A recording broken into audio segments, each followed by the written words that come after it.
लेकिन बात जब उठी तो उन्होंने कहा बच्चा हमका चमार बोला चली, लेकिन हमके हर जगह प्यास लगा। हम गनई चाचा गिलास लिए और हैंड जो चल रहा था ट्यूबवेल उसमें से गिलास में पानी भर के पीने लगे और चाचा दौड़ते हुए, अरे बच्चा रुक जा रुक जा रुक जा, यही क्या करता हुआ। हम तब तक पानी पी लिए। कहा भाई चाचा, अरे बेटा तू ही गिलास में पानी पिया था। मैं ठाकुर ब्राह्मण शूद्र वैश्य के इस जो तथा कथित वर्ण बनाया गया इसका घोर विरोध करता हूं। चमार के घर में जो पैदा हुआ वो चमारे रहेगा जीवन भर। खैर बहुत गुड़ विषय है, आज तक कर तो सरकार भी इसका सामना नहीं कर।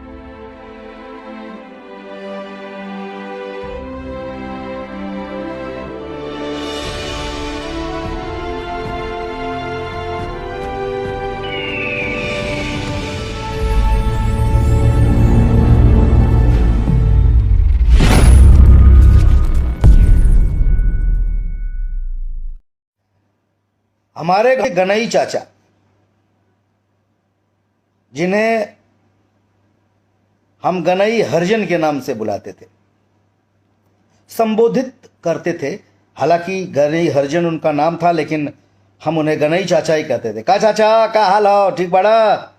तो चाचा बड़े पैदा, अरे बच्चा वाह कब आया, अरे बच्चा तू सुना इलाहाबाद पढ़ा था? हम कहे हाँ चाचा। तो गनई चाचा बहुत दिनों के बाद, अब तो नहीं रहे, मृत्यु से कुछ दिन पहले हमसे बोले बच्चा हमको हरिजन मत बोला करो। हम कहते तब मतलब संबोधन, हम तो उनको हरिजन भी कभी नहीं बोले, हम गनई चाचा ही बोलते थे। लेकिन बात जब उठी तो उन्होंने कहा बच्चा हमका चमार बोला चली, लेकिन हमके हरिजन मत बोला। हम हालांकि वो बात के समझ ना पड़ी, लेकिन बचपन से लेके हमारे दादाजी और गनई चाचा हमारे ट्यूबवेल पर अक्सर मिलते थे। हमारे एक ट्यूबवेल गनई चाचा के दरवाजे पर है। गनई चाचा को उनकी बस्ती के लोग साहब कहते थे। थोड़ी जानकारी या पढ़े लिखे कम थे, लेकिन थोड़े ज्यादा अकल थी उनमें। एक दिन हम गनई चाचा के घर पे बैठे थे और ट्यूबवेल हमारा चल रहा था। हमको प्यास लगी तो उनकी औरत, यानी कि जो गनई चाचा की वाइफ है, जिनको हम चाची कहते थे, तो बर्तन धुल कर पानी से अपने गिलास कटोरी चम्मच वहीं रख दिए, अपना सूख रहा था। हमको प्यास लगा, हम गनई चाचा गिलास लिए और हैंड जो चल रहा था ट्यूबवेल उसमें से गिलास में पानी भर के पीने लगे और चाचा दौड़ते हुए, अरे बच्चा रुक जा रुक जा रुक जा, यही क्या करता हुआ। हम तब तक पानी पी लिए।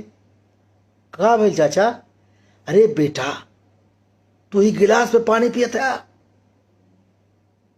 हम कहे क्या भाई, अरे अब हमारे बर्तन में तुम पानी पियोगे बेटा। बड़ा तकलीफ हुआ उस दिन हमको। हम कहे काहे चाचा? ना बाबू कुछ भी हो, तू ठाकुर हवा, हम लोगों से बड़ा हुआ। हम उस दिन बहुत समझाए चाचा को, ना चाचा हम तो तुम्हारे थाली में खानो खाब। बड़ी कोशिश किए लेकिन वो उनकी आंख में आंसू आ गया।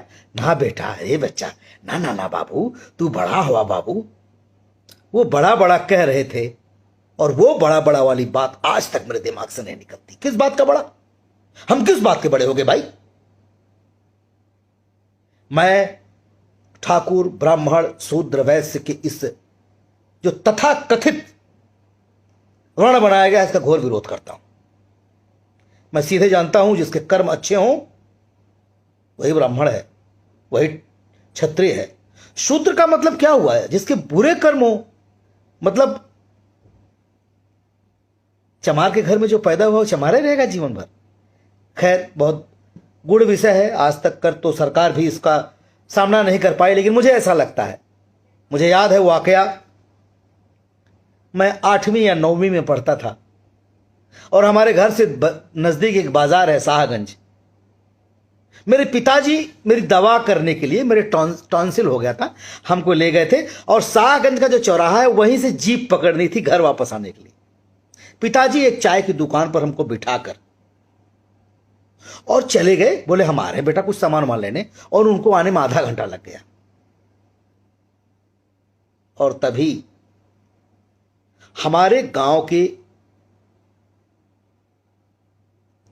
वही हमारे गनई चाचा बाजार गए थे शाहगंज, वो आए, वो भी जीप पकड़ने आए, बोले अरे बचवा तू यहाँ कैसे? हम कहे चाचा टांसिल भरा ना तो बाबू ले आए बाटन, गहन को दवाई लावे। फटाफट फटाफट तो छोला और समोसा मिक्स करके गर्मा गर्म बन रहा था और ले आए, ले बचवा खाओ खाओ खाओ खाओ खाओ। मेरे आंखों में आंसू आ जा रहे हैं भाई साहब, मैं क्या बोलूं, मैं भावुक हो जा रहा हूं। जो शिद्दत से गनई चाचा ने मुझे वो खिलाया था। आज भी जब मैं अपने गांव जाता हूं, दलित बस्ती में जाता हूं, तो मैं सबके घर बैठता हूं और डंके की चोप से सबके बर्तन में भी खाना भी खा लेता हूं, पानी भी पी लेता हूं, जिसको मुझे जो कहना हो वो कहे। लेकिन मुझे आज तक ये बात समझ में नहीं आई कि इस व्यवस्था से कब समाज बाहर निकलेगा। चांद तक पहुंच गए हम, बड़ी बड़ी बातें करते हैं। इस गंदी कुरीतियों को दूर करिए। कोई ठाकुर नहीं, कोई ब्राह्मण नहीं, कोई शूद्र नहीं, कोई वैश्य नहीं। इंसान है, इंसान है। अच्छा इंसान होता है, बुरा इंसान होता है। बस ये जातिवाद से ऊपर उठिए।